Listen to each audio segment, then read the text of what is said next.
안녕하세요. 조성태 박사의 생긴대로 건강톡톡 아나운서 김민영입니다. 나이가 들수록 몸이 붓고 피곤해지면 흔히 나이를 먹은 탓으로 여기기 쉬운데요.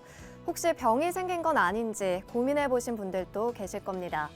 이런 증상이 나타난다면 당뇨병과 같은 성인병이 주된 원인일 수도 있다고 하는데요. 특히 당뇨병은 대한민국 3대 성인병 중 하나로 불릴 정도로 발병률이 아주 높죠. 주변에서도 당뇨로 고초를 겪으시는 분들을 흔하게 볼 수 있을 정도고요. 최근에는 비교적 젊은 층인 30, 40대에서도 당뇨 발병률이 높아지고 있다고 합니다. 이렇다 보니 당뇨병의 예방과 치료법에 대한 관심도 점점 높아지고 있는데요. 그래서 생긴대로 건강톡톡, 오늘 첫 번째 주제로 당뇨병 환자의 한방 치료에 대해 알아봅니다. 평범한 일상 속에서도 피로감이 느껴지시는 분들, 갈수록 몸이 안 좋아진다 생각되시는 분들, 오늘 시간 집중하셔서 3대 성인병인 당뇨병을 한방으로 극복할 수 있는 방법 확인해 보시기 바랍니다. 그럼 강의 들려주실 조성태 한의학 박사님 모시겠습니다. 어서 오십시오.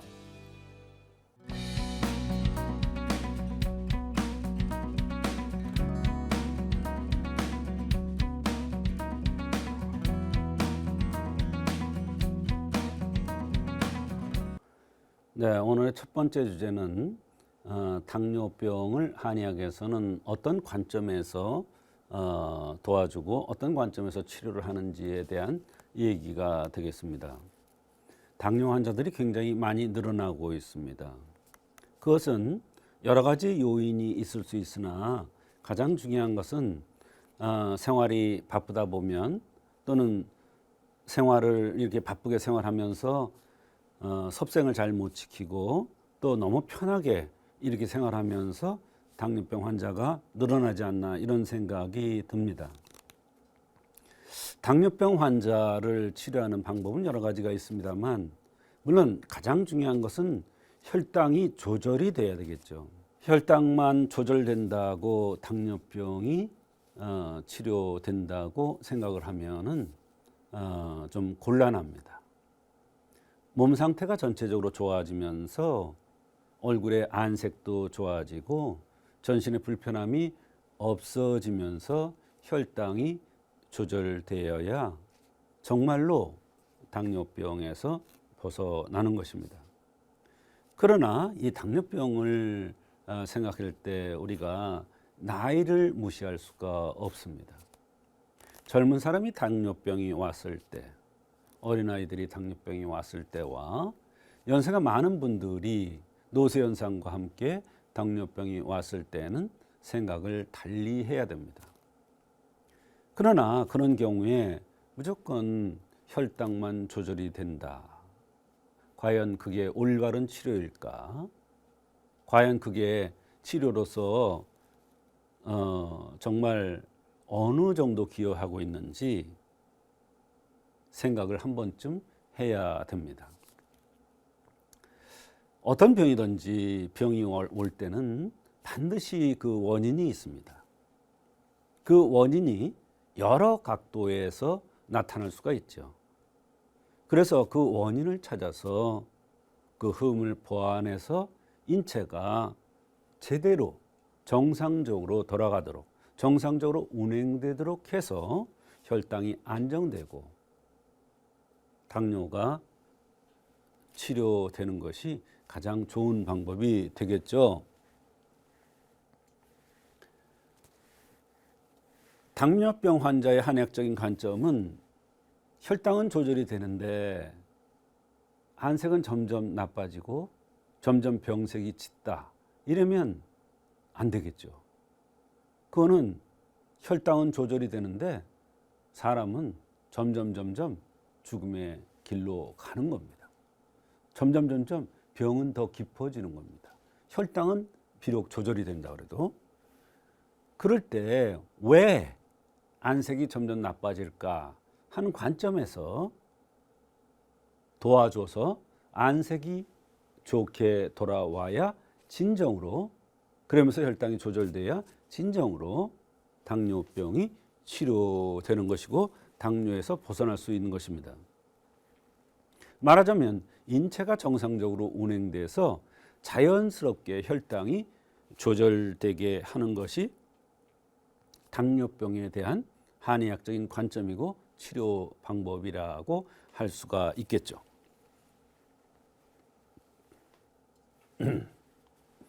당뇨병의 한의학적 원인은 당뇨병을 이렇게 얘기하기도 합니다. 선천지기가 나빠진 것을 당뇨병이라 이렇게 얘기를 하는데, 선천지기가 나빠져서 말하자면 태어나기를 약하게 태어났다. 선천적으로 부모한테 약하게 몸을 받았다. 이럴 경우에 당뇨병이 올 수가 있습니다. 이 선천지기라는 것은 한의학에서 정기신혈이라고 얘기를 하는데, 그 정기신혈을 좋게 해줘야 당뇨병의 원인적인 치료가 되겠죠. 그 다음에 후천적으로 섭생을 잘못해서 당뇨병이 올 수가 있습니다. 밥 먹고 숨 쉬고 일하고 성생활하는 게 인간인데, 이런 후천적인 섭생이 잘못돼서 당뇨병이 올 수가 있다 이런 얘기예요.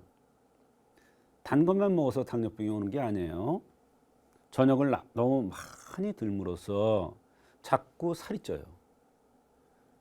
뼈는 약한데 자꾸 살만 붙어요. 그럼 당연히 당뇨병이 오고 혈압이 오고 고지혈증이 오고 여러 가지 조화가 깨져버리겠죠. 그러니까 후천적인 섭생이 굉장히 중요합니다. 조반석죽을 지켜라. 밥 먹고 꼭 걸어라.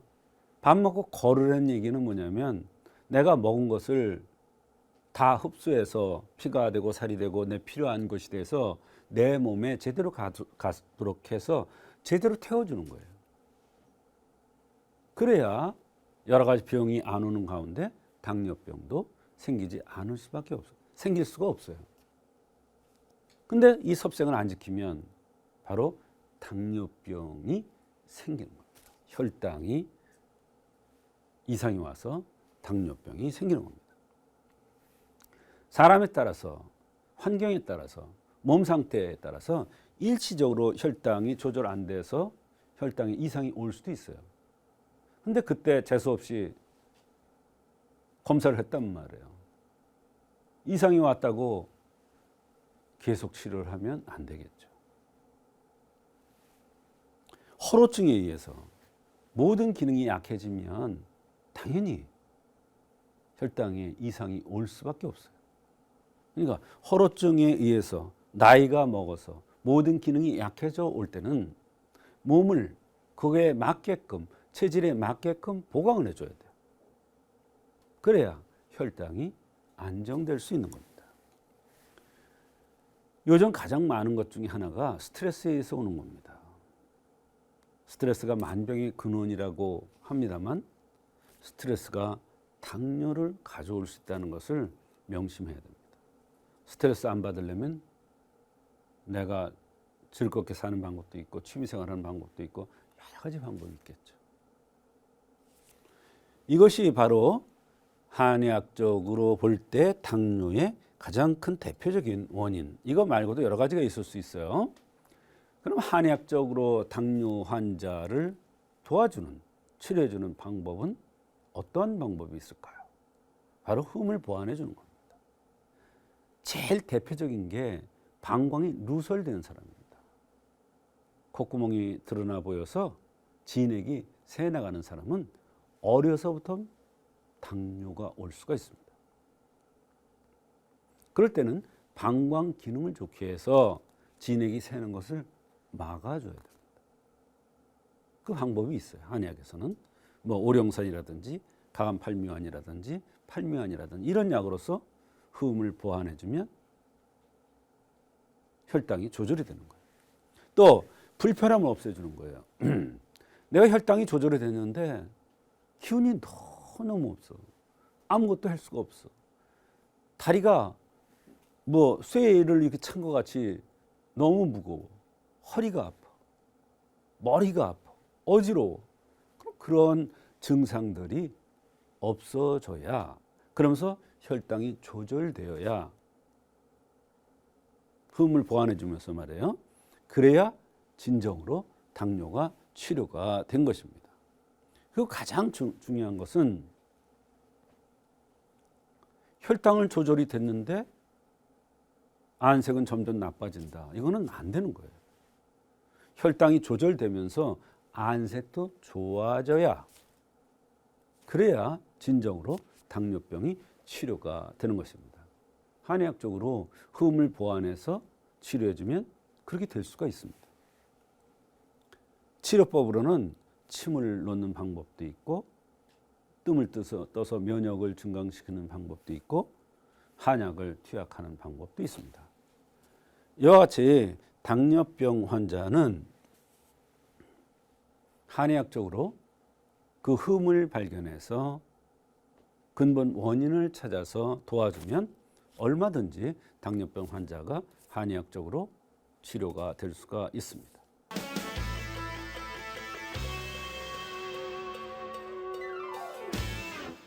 오늘 첫 번째 주제로 당뇨병 환자의 한방 치료에 대해 알아보고 있습니다. 치료를 받고 있는데도 몸이 점점 안 좋아져서 힘드신 분들 많으실 텐데요. 오늘 속 시원하게 알찬 정보 얻어가시기 바랍니다. 박사님, 치료 사례 소개해 주시죠. 네, 60대 여성이 당뇨를 오랫동안 관리를 해도 안색이 점점 나빠지고 여기저기 불편한 데가 있다고 하면서 혹시 한의학적으로 어떤 방법이 있는가 하고 내원을 했는데 한방적인 치료를 받고 나서 상당히 좋아진 만족스러워하는 그런 경우가 있어서 소개를 합니다. 이분한테는 침 치료와 뜸 치료, 그다음에 한약 투약을 통해서 좋아진 경우인데요. 환자께서 말씀하시기를 내가 이렇게 기운이 없고 걸을 수 없고 팔다리가 시리고 중심을 잡을 수 없는데 혈당 조절되는 것만으로 사실은 만족스럽지 않고 혈당 조절되는 것이 무슨 소용이 있느냐면서 상당히 불만을 토로하셨습니다. 내가 사는 것이 불편하고 기운이 없어서 일상생활을 할 수 없으며 남는 것은 빈 껍질만 남는 것 같다는 그러한 표현까지 해주셨던 경우가 있습니다. 네, 일상생활을 하는데 지장이 없고 안색이 좋으면 되는 거 아니냐는 환자의 말씀이 와닿습니다. 좀 더 자세하게 이분이 불편해했던 증상들 말씀해 주시죠. 이분은 이제 여러 가지 불편한 증상을 호소했습니다. 오랫동안 다니면서 치료를 했으나 혈당이 잘 조절되지 않았습니다. 또 밤낮 없이 땀이 비 오듯 쏟아지고 본인이 가서 얘기를 할 때 밤낮 없이 땀이 쏟아진다는 얘기를 아무리 호소해도 들은 척도 하지 않더라면서 불만을 했습니다.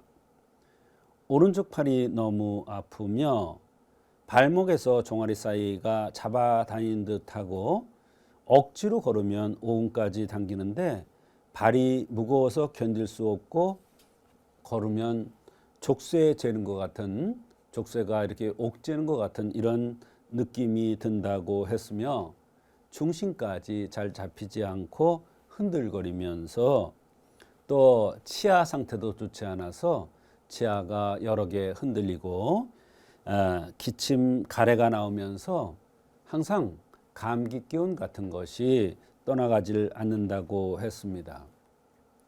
손목이 너무 시려서 손목에 토시를 해야 하고 무릎이 엄청 냉하면서 발바닥이 두꺼워진 느낌이 든다고 했습니다. 손을 쥐면 손에 무엇이 가득 찬 것 같기도 하면서 배가 엄청 시리고 차가웠으며 눈도 침침해서 잘 보이지 않는다는 등 여러 가지 불편함을 호소했습니다. 사실 이 환자가 이러한 불편함을 호소해도 혈당만 조절된다고 그러면서 관심을 두지 않는다고 불만을 토로하면서 한방에 내원을 한 것입니다. 네, 환자께서 상당히 심각한 경우로 보여지는데요. 이 경우엔 어떻게 치료를 해야 합니까? 네, 사실 먼저도 말씀드렸다시피 앞에서 말씀드렸다시피 이렇게 불편한 증상들을 호소해도 들은 척도 않더라고 환자가 불만을 토로했는데요. 사실은 혈당 조절되는 것이 상당히 중요합니다. 그러나 환자가 불편해하는 것도 상당히 중요하죠. 한의학에서는 불편을 한 게 없어져야 당뇨가 진짜 좋아진 것으로 생각을 합니다. 그래야 인체가 활력을 찾아진 거고 진정한 치료라고 생각합니다. 불편한 것이 이런저런 것이 치료되다 보면 인체가 정상화되고 혈당도 안정될 것으로 생각을 합니다. 네, 어떤 관점에서 이 환자를 치료를 해주셨습니까? 네, 첫째는 중요한 것이 나이가 노쇠 현상이 나타나는 나이라는 점. 그 다음에 여성치고는 뼈가 굵게 생겼다는 점. 그래서 노쇠 현상으로 진액이 말라 들어가면서 진액을 채워줘야겠다는 그러한 생각을 했고요. 또 원기가 부족할 나이이기 때문에 원기도 돋궈줘야 하겠다는 생각을 했습니다. 이와 같이 진액을 채워주고 원기가 돋궈지면 인체가 정상적으로 운행돼서 오장육부가 조화를 이루면 혈당이 안정될 것으로 생각을 했습니다.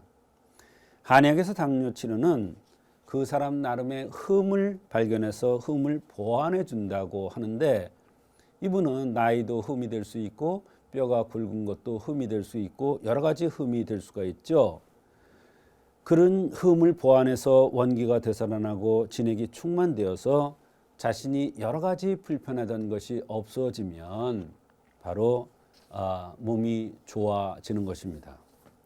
네, 구체적인 치료 방법도 궁금합니다. 나이가 68세고 뼈가 굵었기 때문에 정기를 돋구어서 진액을 보충하고 원기를 돋구기 위해서 고진음자라는 한약을 투여했습니다. 뜸은 대보구라고 해서 인체를 활성화시키고 면역력을 좋게 해주는 아주 작은 뜸을 직구를 했습니다. 직구를 하고 나면 환자에게가 상당히 상쾌하고 좋아지는 것을 느낄 수 있다고 했습니다. 한약을 얼마 정도 투여하고 나니까 또 같이 동시에 뜸 치료를 하고 나니까 주변에서 병색이 많이 없어지고 화색이 좋아졌다고 여러 사람한테 이야기를 들었다는 것입니다. 그런 얘기를 들을 때마다 기분이 너무 좋고 이제는 살았구나 하는 느낌도 받았다고 했습니다. 물론 처음에 혈당이 많이 안정되었고 물론 혈당이 떨어지는 것도 중요하지만 안색이 좋아지고 여러 가지 불편했던 것도 하나하나 없어져야 인체가 비로소 좋아지는 것이죠. 다리 아픈 것도 밑으로 많이 내려갔는데 병사가 밑으로 빠져나가는 그러한 느낌을 받았다고 했습니다. 특히 오후가 되면 녹초가 되고 너무나 피로했는데 이런 피로도 훨씬 덜하면서 저녁에 이런 현상도 거의 없어졌다고 했습니다. 팔이 너무 아프던 것도 많이 좋아졌고 이런 모든 증상들이 좋아지고 안색이 좋아지고 본인 느끼기에도 상당히 몸이 좋아지는 것을 느꼈기 때문에 혈당을 재보니까 혈당도 상당히 안정이 되었고 그래서 많은 효과를 보았다고 하면서 만족해한 경우가 있었습니다. 네, 관리가 까다로운 당뇨로 인해서 삶의 질이 떨어지신 분들, 적합한 치료를 통해서 다시금 건강한 일상을 되찾으시길 바라겠습니다.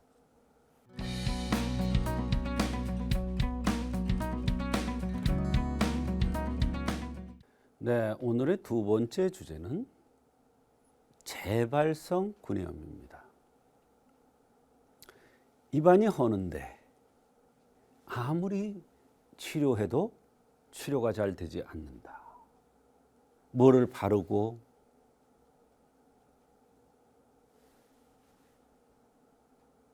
해도 되지 않는다. 이런 경우 너무 많습니다. 근데요, 재발성 구내염 환자들을 보면 말이에요, 그 원인이 뚜렷이 있습니다.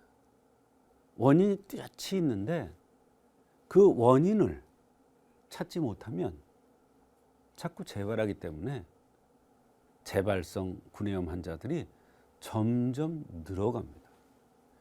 이게 심해지면 좋지 않은 병으로까지 될 수도 있고, 이 재발성 구내염은 전신 건강과 굉장히 연관이 많습니다. 이게 재발성 구내염은 한의학적으로 정확한 원인을 찾으면 잘 치료될 수가 있는데요.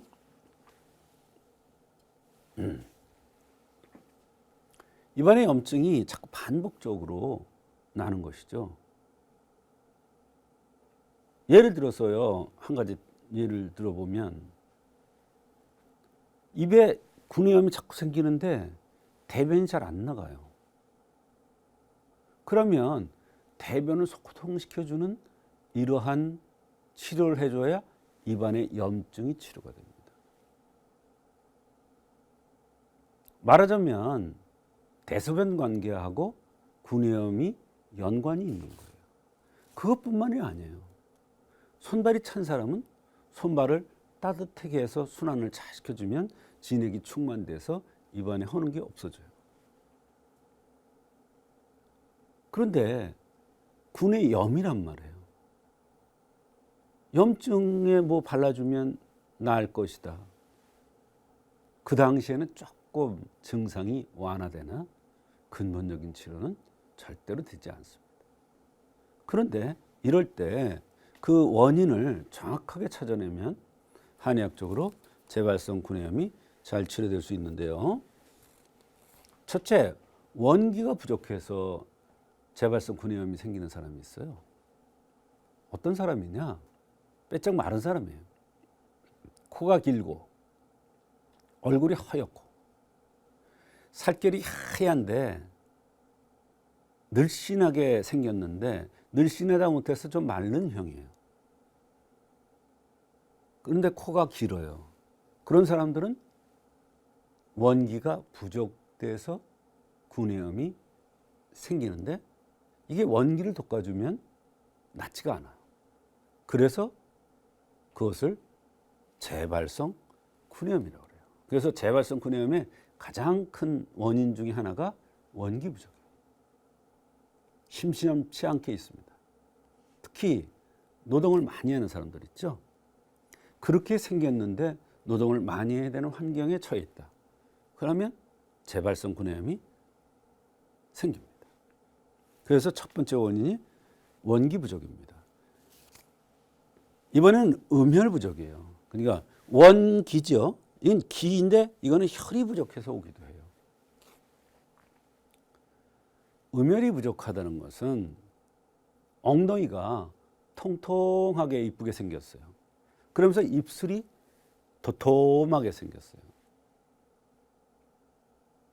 얼굴이 갸름하게 미인형으로 생겼어요. 이런 사람들이 대개 음혈이 부족돼서 입안에 재발성 구내염이 잘 생깁니다. 혈이 부족한 거예요. 자, 요거는 기죠. 요거는 혈이에요. 입안에 뭐가 생긴다. 음혈이 부족돼서 온다. 말하자면 음혈이 부족된다는 것은 큰 바운드리에서 얘기하면 자궁이 제 역할을 하지 못해서 음혈지부인 자궁이 제 역할을 못해서. 음혈주비인 자궁이 제 역할을 못하는 건 여러 가지가 있죠. 스트레스에 의해서 자궁이 제 역할을 하지 못할 수도 있어요. 너무 냉해서 그럴 수도 있어요. 냉해서 그런 사람들은 어때요? 엉덩이가 큰 것뿐만 아니라 허벅지도 굵어요. 순환이 안 되니까. 그런 사람들이 바로 음혈이 부족돼서 그렇게 생긴 사람이 입안이 자꾸 혼다. 구내염이 생긴다. 그럼 음혈이 부족돼서 오는 재발성 구내염이에요. 그 다음에 복부가 냉해서 배가 차면은 율동작용이 잘 안 돼요. 그럼 진액이 가야 될 곳에 진액이 가지 못하니까 어때요? 화가 분출하는 거예요. 그렇게 되면 입안이 허는 증상이 나타나요. 그때 복부를 따뜻하게 해주는 그러한 치료를 해야 진액이 제 역할을 하고 진액이 생기고 진액이 충만되면 화가 솟구치는 것을 진액으로서 꺼줄 수가 있어요. 조절이 되는 거죠. 그렇게 되면 구내염이 자꾸 재발하던 것이 없어질 수가 있는 거예요. 또 조절이 이렇게 됨으로써 전신 건강이 좋아지면서 구내염이 좋아지는 거예요. 방광이혈 소장, 이거는 방광과 소장과 연관된, 사람에는 특징이 여러 가지가 있을 수 있어요. 말하자면 흠이 여러 가지가 있을 수 있어요. 이런 방광이혈 소장이라는 것은 방광과 소장의 흠이 동시에 있는 거예요. 소장이라는 것은 예민하죠. 방광이라는 것은 누설되는 거예요. 말하자면 진액이 새나가는 거예요. 그러지 않아도 소장이라는 거에 의해서 열이라든지 이런 것이 솟구칠 수 있는데 방광으로 진액이 새나가니까 어때요? 구내염이 생길 수밖에 없죠. 진액이 더 마르고 그럼 화는 더 성해지고 그러니까 화산이 폭발하는 거예요. 그게 구내염이에요. 이게 방광이혈의 소장이에요. 이거는 생긴 모습에 의해서 알 수가 있어요. 이거는 방광이혈의 소장은 구내염뿐만이 아니에요. 피부병, 악성 피부병, 정말 나쁜 위장병, 방광염, 질염, 이런 여러 가지 병들이 동반될 수가 있어요. 이 상당히 기가 막힌 얘기가 되겠습니다. 방광이혈 소장 설명 안 해주면 모르죠. 저도 새끼 의사 때는 잘 몰랐어요. 근데 깊이 공부를 해보고 많은 환자를 보다 보니까 이런 게 이해가 되더라고요. 그게 이제 쉽게 설명을 하는 거예요. 이제 신기부족. 신기부족은 나무에 진액이 고갈되는 거예요. 왜 고갈되겠어요? 오래 서 있거나, 직업상 오래 서 있거나, 무거운 것을 많이 드는 거나, 선천적으로 타고나기를 뼈가 위주로 타고나거나, 또는 성생활이 무리한, 내 능력보다 무리한 경우 신기가 부족해서 입안이 허는, 그래서 재발성 구내염은 이렇게 대개 5가지 원인으로 한의학에서는 보고 있습니다. 재발성 구내염의 한의학적 치료는 보증이탕으로 원기를 돋궈주거나, 사물탕 감이방으로서 음혈을 돋궈주거나, 이중탕으로서 태양총인 배꼽, 배를 따뜻하게 해주거나, 또는 이열탕으로서 방광과 소장, 방광이혈의 소장에 의해서, 방광이혈의 소장에 의해서 오는 재발성 구내염을 바로 이열탕이라는, 이 이열탕이라는 게 도적산과 사령산이 합방된 건데, 이 사령산이라는 게 방광이고 도적산이라는 게 심소장이에요. 그게 합당인 게 이열탕인데 묘한 처방입니다. 이 이열탕이라는 처방으로 정말 명의 소리 많이 들어봤는데요. 정말 어려운 병들, 현대약으로 잘 안 되는 병들이 치료되는 경우가 너무 많습니다. 그다음에 이제 신규환. 신규환은 대개 얼굴이 갸름하면서 사각졌고 각이 졌는데 네모난 게 아니라 갸름하면서 사각이 졌어요. 뼈가 위주로예요. 그리고 하관이 빠졌어요. 이런 사람이 신기가 부족돼서 재발성 구내염이 올 때는 신기환이라는 약으로서 치료를 해줍니다. 이와 같이 재발성 구내염은 다양한 원인에 의해서 나타나기 때문에 그 원인을 흠이나 생긴 모습에 따른 체질을 구별함으로써 그 원인을 정확하게 찾아서 치료하면 한의학적으로 잘 치료될 수가 있습니다.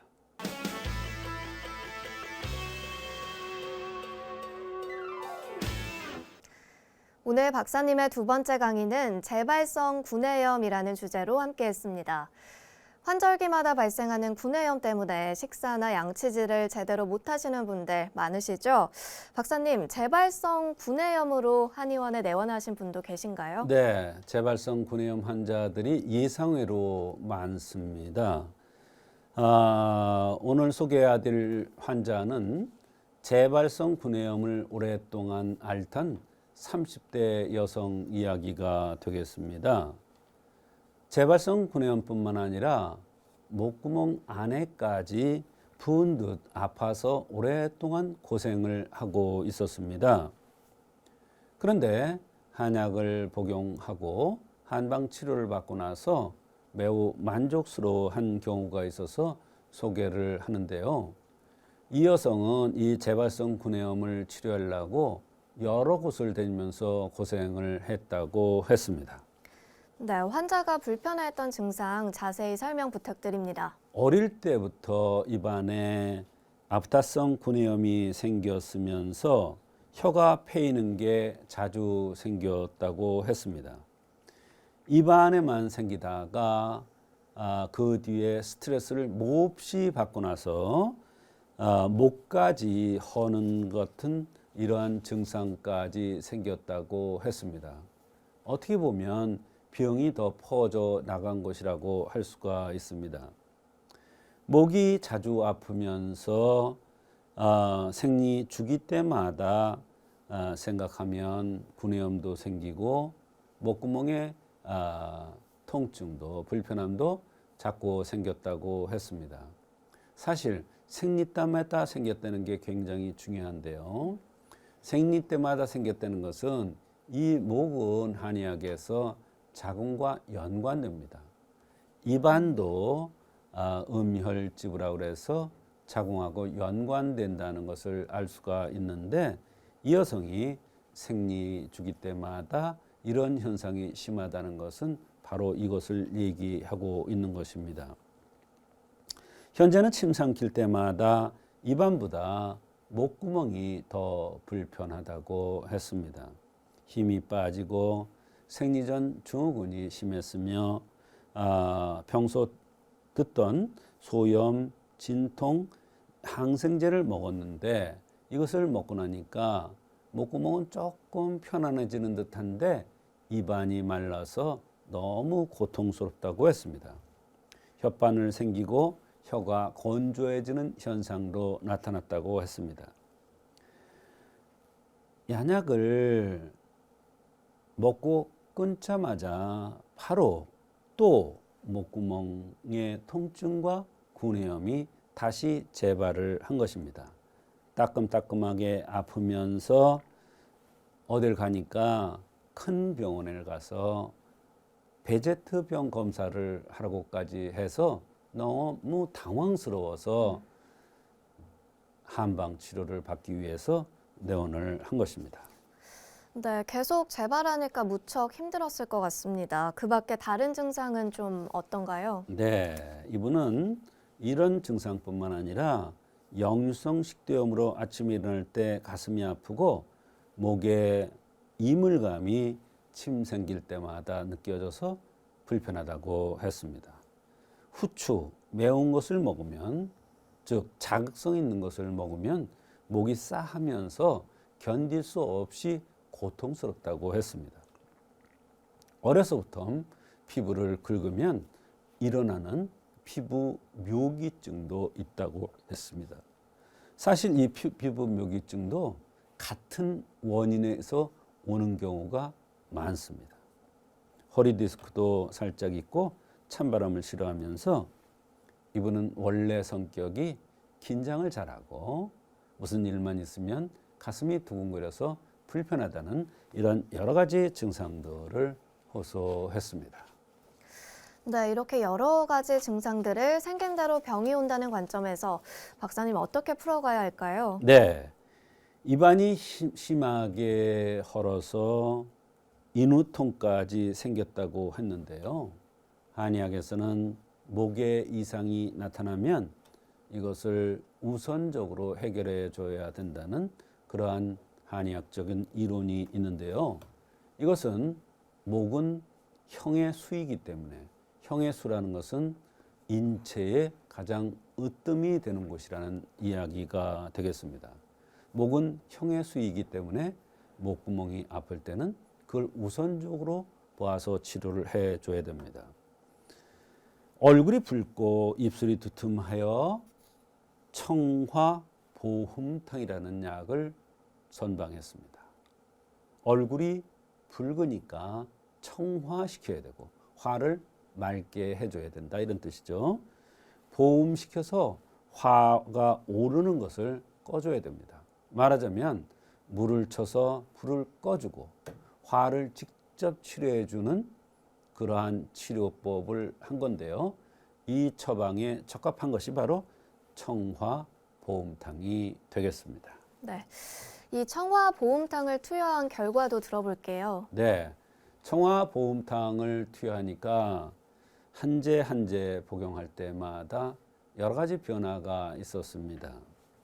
한 제를 복용 후에 컨디션이 상당히 좋아진 느낌이 든다고 했고 생리양도 적당히 나오면서 생리통이 심했었는데 통증도 훨씬 적어졌다고 했고 목이 아픈 것이 특히 덜해서 너무나 생활하기 편안하다고 했습니다.